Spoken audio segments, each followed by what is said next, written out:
Hola, bienvenidos al Escarabajo de Oro, la Escuela de Psicología y Filosofía Aztlán. Nietzsche, el ser humano es el puente entre el animal y el superhombre. Hoy vamos a continuar esta serie que está en nuestra lista de reproducción sobre la explicación de el Así habló Zaratustra o Así hablaba Zaratustra de Friedrich Nietzsche. Bueno, Nietzsche, como dijimos en los otros videos, nació en Weimar, en lo que es Alemania actualmente, el 15 de octubre de 1844 y falleció el 25 de agosto del año 1900. Vamos a continuar con este libro extraordinario que fue publicándose en Vida de Nietzsche en partes, con el cuarto capítulo donde trata este tema apasionante, donde dice que el ser humano, el hombre, la mujer, es el puente entre el animal y el superhombre. Te remitimos a los videos anteriores si querés comprender más en profundidad de qué estamos hablando. Podés ver este video independientemente, pero es un todo, al igual que todos los capítulos de este libro de la obra de Nietzsche. Estamos haciendo una interpretación comparada conjuntamente con la psicología transpersonal, fundamentalmente el enfoque de Jung, el cuarto camino de Gurdjieff y otras enseñanzas que damos aquí en nuestra escuela de psicología y filosofía, que fue fundada hace 56 años de la mano de su director, el filósofo y astrólogo León Azulay. Bueno, te vamos a traer estas interpretaciones. Como yo te dije ya en los otros videos, son frutos de un ensayo que yo leyera explicando la filosofía de Nietzsche por parte del director filósofo de nuestra escuela, León Azulay, que tuve la suerte de que se me obsequió hace muchísimos años, ya hace aproximadamente 18 años. Bueno, hoy te vamos a hablar de este tema tan importante que trata Nietzsche, donde plantea lo que Jung habla en su psicología, que es el proceso de individuación. Es el ser humano que se supera a sí mismo. Justo ahora, no lo tenía esto preparado, pero se me viene a la mente una estatuilla de Buda que habla de la autosuperación, de Siddhartha Gautama el Buda. No está disociada la filosofía de Nietzsche del budismo, para nada. Tengan en cuenta ustedes que Zaratustra era un profeta, un sabio que dio origen a lo que se conocía como el mazdeísmo y hoy es el culto parsi que se desarrolló en lo que es la actual Persia o Irán, que se llama ahora modernamente Irán desde 1870 y pico, pasó a tener ese nombre. Bueno, allí floreció lo que fue el mazdeísmo y los parsis, los adoradores del fuego. Y de ahí toma Nietzsche su nombre Zaratustra o Zoroastro también, que es lo mismo, que también está este personaje Zoroastro en una ópera de Mozart, todos por ahí por el norte de Europa, que se llamó La flauta mágica, donde también nos habla de un personaje notable que es este maestro de una orden esotérica que es Zoroastro. Así que un poco hay que conocer todo esto para ver en qué contexto Nietzsche plantea, desde qué lugar plantea este tema de Zaratustra, que desciende de las montañas y viene a traer a los hombres como una especie de Prometeo el fuego, que es la sabiduría, que es el conocimiento, y habla del ocaso. Bueno, vamos a empezar ya a adentrarnos en esto, pero primero vamos a hacer una introducción que puede contextualizar la comprensión de este texto, puede ayudar. Esto es un punto de vista, vos podés tener el tuyo, hay miles de lecturas y cada uno va a hacer su interpretación. Desde nuestro punto de vista va a haber 49 interpretaciones posibles si nos adentramos en las ideas de Nietzsche. Después te vamos a explicar por qué 49. Bueno, vamos a poner este gráfico en pantalla que hoy vamos a utilizar para entender el ser humano como puente entre el animal y el superhombre. En esta idea que vamos a plantear aquí, Nietzsche está planteando una dualidad y un intermediario. Está planteando la transición desde una psicología, un comportamiento animal, atravesando por lo humano y convirtiéndose en superhombre. Bueno, un comportamiento animal para el ser humano, para todos aquellos adoradores de los animales, que me incluyo, no hay nada peyorativo en darle una connotación negativa al humano de que esté teniendo un comportamiento como un animal. ¿Por qué es negativo esto? Porque desde un punto de vista del comportamiento humano ya no somos animales. Estaría claro que no sería bueno que nos comportemos como un mineral, ¿no es cierto? Que nos quedemos quietos, tiesos frente a la vida y no nos movamos. Del mismo modo, comportarnos como un animal dirigido solamente por instintos no sería favorable para el ser humano, como tampoco para el ser humano pretender algo que no es y comportarse fantasiosamente de algo que no le corresponde, como sería considerarse un dios. Bueno, en todo este contexto vamos a desarrollar estas ideas. Aquí trajimos un gráfico que viene de la filosofía de la India, que trajera Gurdjieff a Occidente, que lo tenemos aquí a la izquierda, donde te lo vamos a poner. Acá no lo puse en pantalla aún, acá está. Acá tenemos un gráfico que te habla de dos tipos de individuo, de 7 tipos. Acá hay 7 niveles de conciencia. Esto lo plantea George Ivanovich Gurdjieff extraordinariamente en su filosofía del cuarto camino, muy nietzscheana su filosofía también en muchos sentidos, donde habla de que hay 7 niveles de conciencia en la humanidad, 7 diferentes tipos de individuo y 49 subtipos. Por eso dijimos que había 49 grados de comprensión. Todo esto en principio te va a parecer quizás poco familiar, o para algunos un disparate que agarran este video y que estamos hablando de Nietzsche, estamos haciendo esta comparación, pero la podemos fundamentar y podemos explicarlo muchísimo más en profundidad, y esto está en nuestro canal. Aquí habla de un individuo dormido, el primer cuadrado, acá donde lo vemos, que se le llama el cuaternario, en este sector acá de abajo, el cuadrado, ¿no? Del individuo que hablaba en todas las enseñanzas metafísicas de un hombre dormido, que lo encontramos acá en lo que se llama el cuaternario o el cuadrado, que está dormido a las realidades de la existencia y todavía expresa en gran medida de lo que Jung llama el arquetipo de la sombra, que es el aspecto instintivo animal, dominado por la esfera animal, que todavía no se comporta como humano. Bueno, esto en nuestra época actual, y muchos dirán, siempre fue así. Bueno, no nos vamos a meter con ese tema ahora, pero vamos a hablar de nuestra época, que es donde estamos viviendo.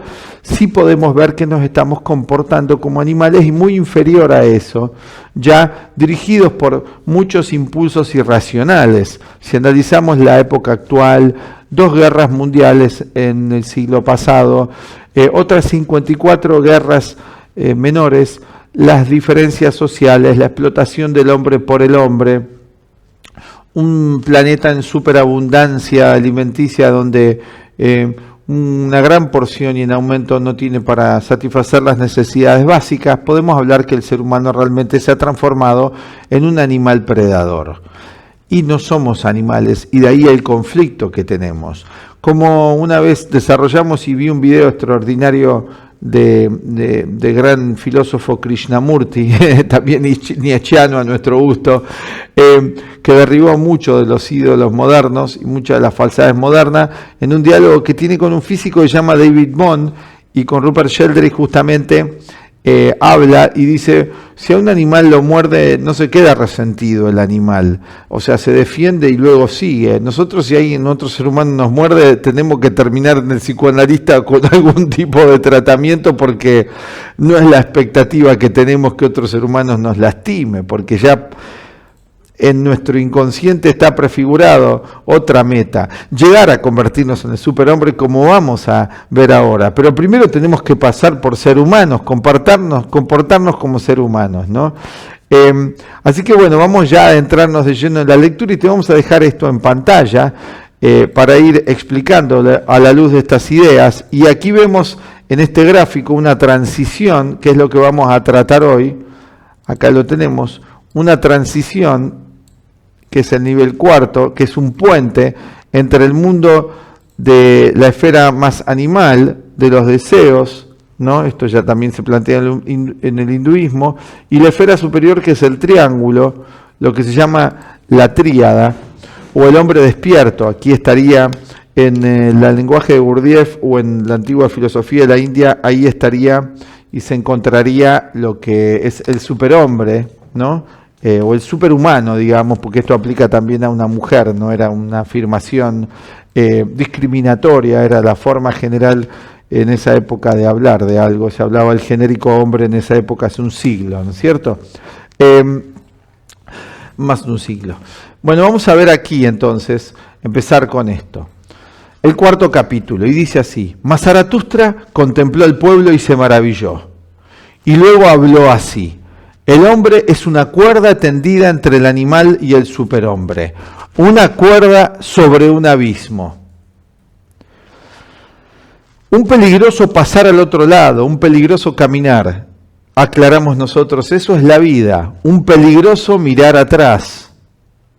Peligroso mirar atrás. Esto está en los mitos. Era un gran estudioso de los griegos. ¿Recuerdan ustedes el mito de Orfeo y Eurídice? También en el Antiguo Testamento la mujer de Lot, que no debía mirar atrás el héroe. Un peligroso estremecerse y pararse. La grandeza del hombre está en ser un puente y no una meta. Por eso escribe su libro Humano demasiado humano, que es el hombre mediocre, que es el tema del video anterior que planteamos. Lo que en el hombre se puede amar es que es un tránsito y un ocaso. Exactamente. ¿Qué quiere decir esta idea? Venimos hablando de esto, es un tránsito. Desarrollar una conciencia humana, las costumbres humanas, la política, la vida social, la vida de las relaciones, no es un fin en sí. Es un medio para lograr una conciencia superior. Y es un ocaso en el sentido de que tiene que morir de ser hombre para convertirse en superhombre. Esto está planteado en todas las enseñanzas espirituales, donde habla del renacer psicológico, del despertar, morir y renacer a otra realidad psicológica, a otra realidad espiritual. Yo amo a quienes no saben vivir de otro modo que hundiéndose en su ocaso, es decir, que buscan alcanzar algo más con su conciencia, no quedarse en la mecanicidad y superar lo animal. Por eso dice que no hay que mirar atrás, no hay que volver a la esfera instintiva y hay que morir a la esfera actual, pues ellos son los que pasan al otro lado. Esto está en todas las enseñanzas espirituales, también en los egipcios. Caronte llevaba las almas a la otra orilla, al más allá, a lo que está más allá de los sentidos, a un estado superior de conciencia. Yo amo a los grandes despreciadores, pues ellos son los grandes veneradores, que desprecian lo mecánico. Aclaramos. Podés ir acompañando esto con el texto. Y flechas del anhelo hacia la otra orilla, hacia alcanzar otra conciencia, hacia el despertar. Y dice, yo amo a quienes para hundirse en su ocaso y sacrificarse no buscan una razón detrás de las estrellas, sino que se sacrifican a la tierra para que ésta llegue alguna vez a ser del superhombre. Qué interesante, porque habíamos hablado de que el significado del superhombre está en la tierra, se sacrifican a la tierra para que éste llegue alguna vez a ser el superhombre. Bueno, esto tiene que ver con el sacrificio que tiene que hacer aquel que es más consciente, que se sacrifica por otros seres humanos. Y habíamos hablado con ustedes en el otro video de la imagen del bodhisattva en el budismo, que llega a un estado superior de conciencia y vuelve para redimir al ser humano y que pueda alcanzar esa etapa que él alcanzó. Y esta es la idea de Zaratustra. En el primer capítulo se eleva a la montaña, se retira allí 10 años, toma conciencia, cerca, alcanza la iluminación, despierta del significado total de la vida y es como un sol luego, que viene a iluminar a todos por igual, justos y pecadores, decían los antiguos. Yo amo a quien vive para conocer y quiere conocer para que alguna vez viva el superhombre. Yo amo a quien vive para conocer.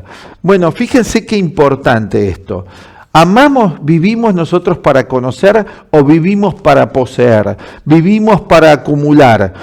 Hoy el conocimiento es acumulación de información, pero no el conocer como un niño. Por eso él habla en las 4 etapas ser como un niño, que esto también dijeron todos los maestros espirituales. Y el niño quiere conocer, y quiere conocer para que alguna vez viva el superhombre. Y quiere así su propio ocaso. Yo amo a quien trabaja e inventa para construirle la casa al superhombre. Bueno, muchos que estén viendo esto van a decir, es un alucinado lo que está explicando.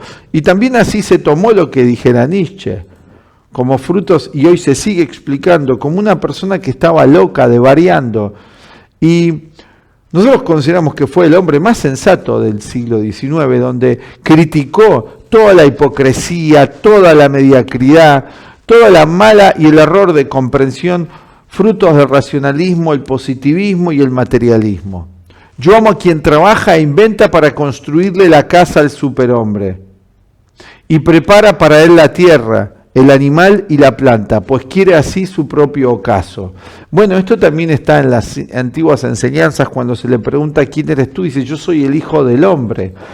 ¿Por qué? Porque ha creado el superhombre en sí mismo, ha creado una conciencia real, objetiva. Esto luego también lo retoma el gran filósofo alemán Heidegger, que escribió sobre Nietzsche también extraordinariamente explicando la teoría del eterno retorno de Nietzsche, tema de otro capítulo. Yo amo a quien ama su virtud, pues la virtud es la voluntad de ocaso y una flecha del anhelo.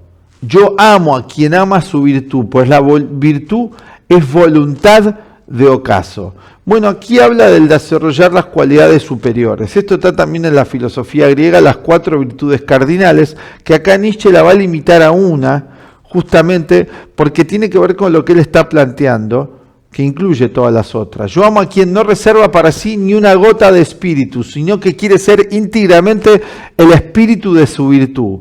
O sea, sin reservas, una de las ideas que él plantea en el eterno retorno es hacer algo totalmente presente. Hoy se habla de mindfulness, ¿no? Totalmente presente. No dejar nada reservado y estar plenamente atento. Avanza así en forma de espíritu sobre el puente, es decir, plenamente consciente.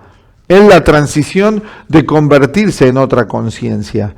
Yo amo a quien de su virtud hace su inclinación y su fatalidad. ¿Qué es su inclinación? Su tendencia. La buena voluntad, la máxima de la buena voluntad de la que hablaba Kant. Hace de eso su inclinación, porque uno puede tener inclinaciones de vicios, de hábitos mecánicos, pensamientos mecánicos, y esta inclinación hacia la virtud, hacia una conciencia superior, esa es su fatalidad, es su destino. Y quiere así, continúa, por amor a su virtud, seguir viviendo y no seguir viviendo. Esto es muy interesante, ¿no? Seguir viviendo y no seguir viviendo. Encontramos en el Evangelio de Lucas, en las antiguas enseñanzas gnósticas, que dicen, quien busca conservar su alma la perderá, y quien la perdiere la conservará. Acá esto es muy importante porque está planteando justamente esto, ¿no? Esta paradoja de la existencia, que busca la vida, pero al mismo tiempo niega la vida para lograr un estado superior de conciencia, es decir, que logra un estado de equilibrio, de desapego, independiente de los frutos de la acción. Yo amo a quien hace de su virtud, hace su inclinación y su fatalidad. Yo amo a quien no quiere tener demasiadas virtudes. Una virtud es más virtud que 2, porque es un nudo más fuerte del que se cuelga la fatalidad.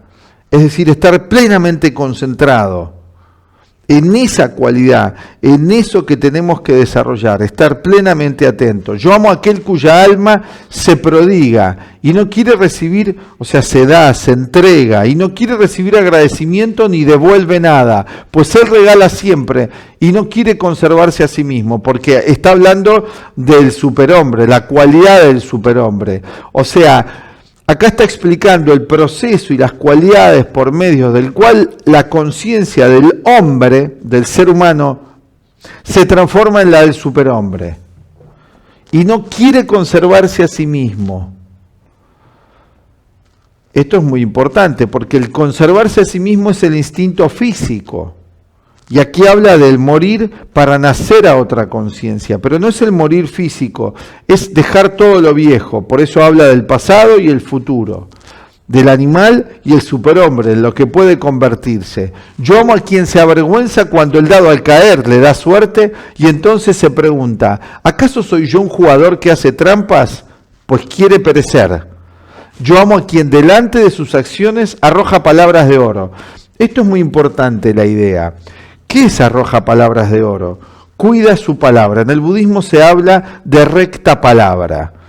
Nadie mide hoy lo que dice, ni lo que piensa, ni lo que expresa. Es muy común que el individuo, sin más, o si mide, es especulativamente. Pero aquí habla de palabras de oro, que tengan gran valor, y que cumple, dice, siempre más de lo que promete. Pues quiere su ocaso. De vuelta, ¿el ocaso de qué? Del aspecto humano común. Yo amo a quien justifica a los hombres del futuro y redime a los del pasado, pues quiere perecer a causa de los hombres del presente. Redime a los del pasado quiere decir que viene a ayudar a los que todavía no han despertado y ama a lo que el hombre puede llegar a ser. Qué ideal extraordinario. Y es un ideal del amor también, como quien le dijera a otro, yo amo en vos por lo que podés llegar a ser. Miren qué importante esta idea. Yo amo a quien castiga a su Dios porque ama a su Dios, pues tiene que perecer por la cólera de su Dios. Y esto está en el Antiguo Testamento, en Hebreos, lo inverso, cuando dice, porque el Señor a quien ama lo castiga. Y él acá invierte esto y dice justamente, como plantea que Dios ha muerto, dice, yo amo a quien castiga a su Dios porque ama a su Dios. O sea, el amor que tiene a sus conceptos, a sus creencias, que ya son mecánicas, ¿sí? Las ama porque está pegado a ellas, pero las castiga porque quiere liberar de ellas. Y dice, pues tiene que perecer por la cólera de su Dios. Porque cuando uno intenta vencer lo mecánico que hay en uno, lo que Jung llama la sombra, esta sombra se fortalece y esta sombra va a darle batalla a uno. Esto es simple en la vida cotidiana. Cuando vos querés vencer un hábito, ese hábito se fortalece. Y vos decís, ay, me asusto, no lo enfrento, tengo temor y no entiendo, como no conozco bien los procesos de cambio, que esto es un hecho natural, que lo mecánico, que tiene su inercia, tiene su antigüedad, no se va a resistir a morir. Y vamos a perecer por eso. En esa lucha, esa fricción va a llevarme a otra etapa, a otro proceso. No hay que abandonar esa lucha frente a lo mecánico. Yo amo a aquel cuya alma es profunda, incluso cuando se la hiere, y que puede perecer a causa de una pequeña vivencia. Pasa así de buen grado por el puente. Nosotros estamos, esto es excelente para el pseudo espiritualismo actual, donde el individuo está esperando grandes vivencias, pero no puede tener pequeñas y auténticas vivencias. Nietzsche aquí es un amante de lo pequeño y de lo grande. Es algo extraordinaria esta idea. Porque cada evento de la vida, ¿sí?, son estas pequeñas vivencias. Y estas pequeñas vivencias, hechas plenamente consciente, me llevan a otra conciencia. Dicen que hay un relato hermoso de Siddhartha Gautama el Buda, que cuando llega al despertar de conciencia es un ser humano como cualquier otro, simple. Hoy tenemos los académicos, los individuos de prestigio, los famosos que tienen grandes personalidades y encima se los adora, se los premia, se los disfraza, se los viste. Acá Nietzsche es un rebelde contra todo esto, ¿no? Yo amo a aquel cuya alma está tan llena que se olvida de sí mismo. Está tan llena porque es plena, porque vive, porque está plenamente atenta y todas las cosas están dentro de él. Yo soy el mundo y el mundo soy yo.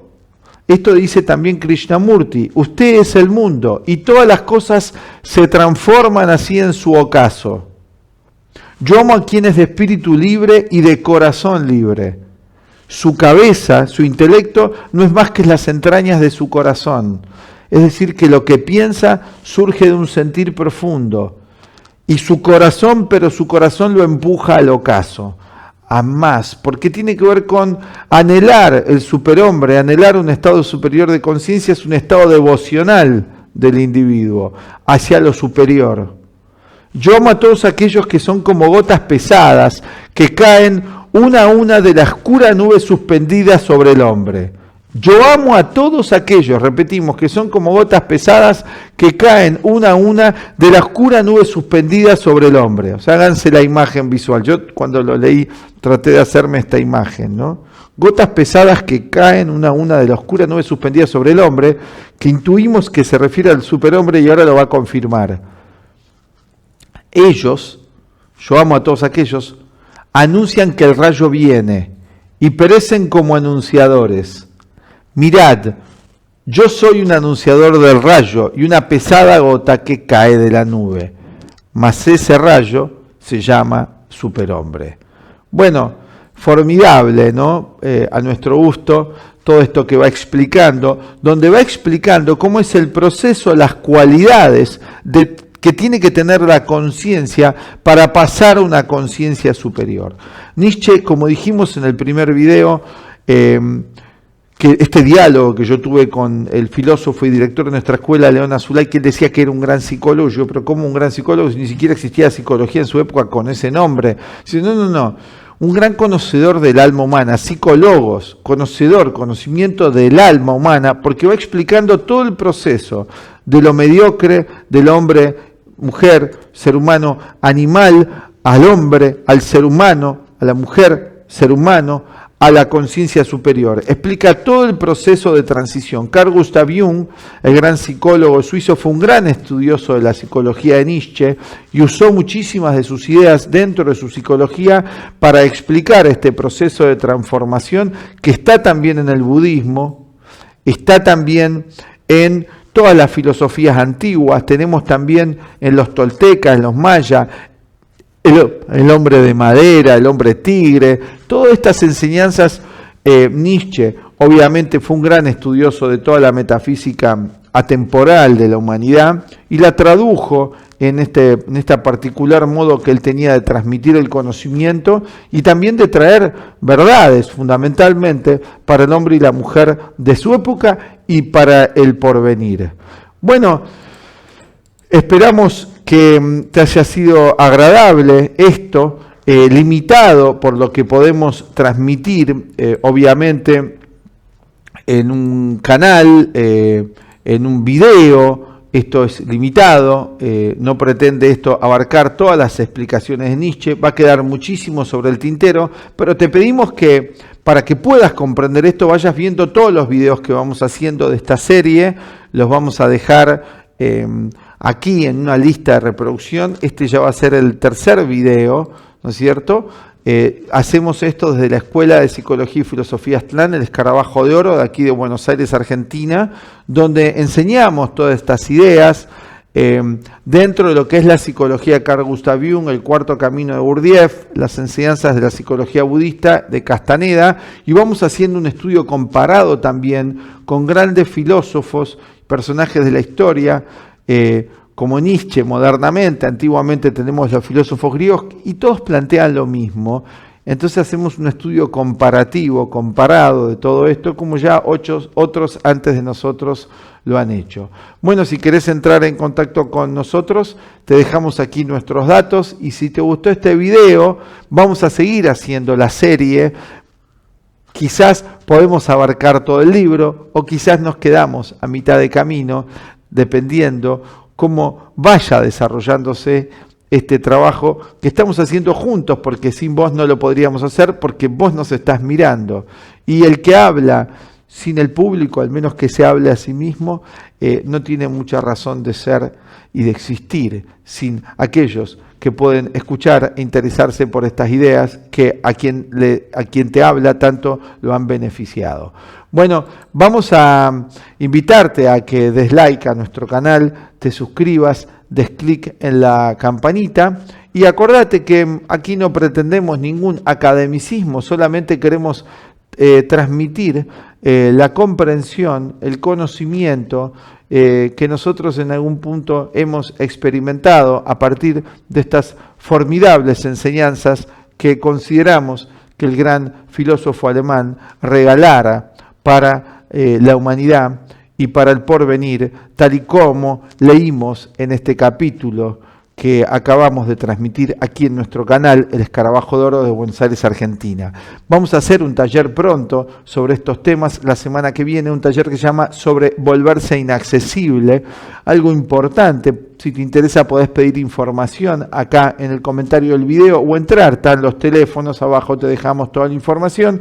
Y también este viernes vamos a ver una película de un superhombre para nosotros, que fue Michel de Nostradamus, médico, alquimista, químico, astrólogo, creador hasta de perfumes y uno de los grandes profetas de nuestra humanidad, así como lo fuera también Zaratustra y Nietzsche, que fue un profeta en su tiempo y se anticipó y advirtió acerca de muchos de los males que nos tocaron vivir en el siglo XX y ahora en el XXI. Nos vamos despidiendo entonces. Un abrazo a todos desde El Escarabajo de Oro, desde la Escuela de Psicología y Filosofía Aztlán. Hasta la próxima. Chao.